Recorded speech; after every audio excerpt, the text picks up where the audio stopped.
hayo mambo ambayo unayo kama malengo yako, hayo mambo ambayo unayo kama shauku zako, hata kama kuna watu hawajawahi kuyafanya, wewe ukiamua kuyafanya, you can prove to your world, unaweza ukayaaminisha dunia yako kwamba yanawezekana kwa wewe kuyafanya. Ila itawezekanaje? Kwa mambo makubwa mawili niliyokuonyesha leo: uendelevu, yani consistency, na discipline, kwa maana ya nidhamu.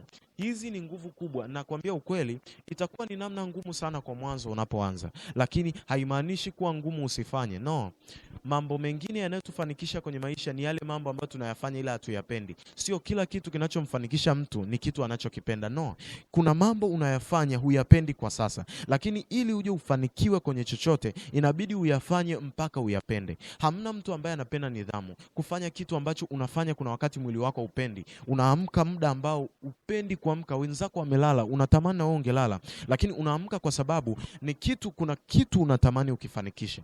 Maisha siku zote huhitaji kufanya chochote ili ufeli.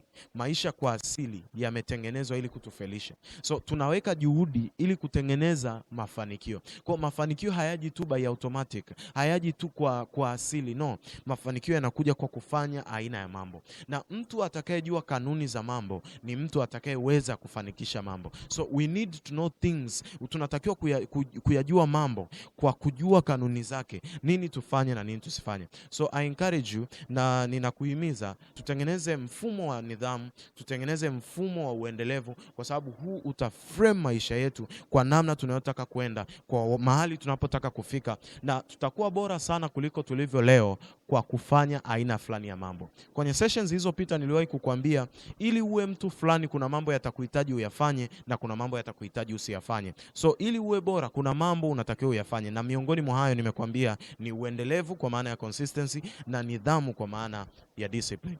Sijui kama kuna kitu umejifunza, unaweza ukaniandikia hapo chini kwenye comment, na mimi nitapenda kusoma comment yako nzuri. Jina langu ni Mwalimu Elisha Emmanuel na hii ni Precious Hall, sema tumaini la mabadiliko. Endelea kutuandikia hapo chini, usisahau kulike, comment na kushare kwa ndugu zako. Tutaonana wakati mwingine. Thank you.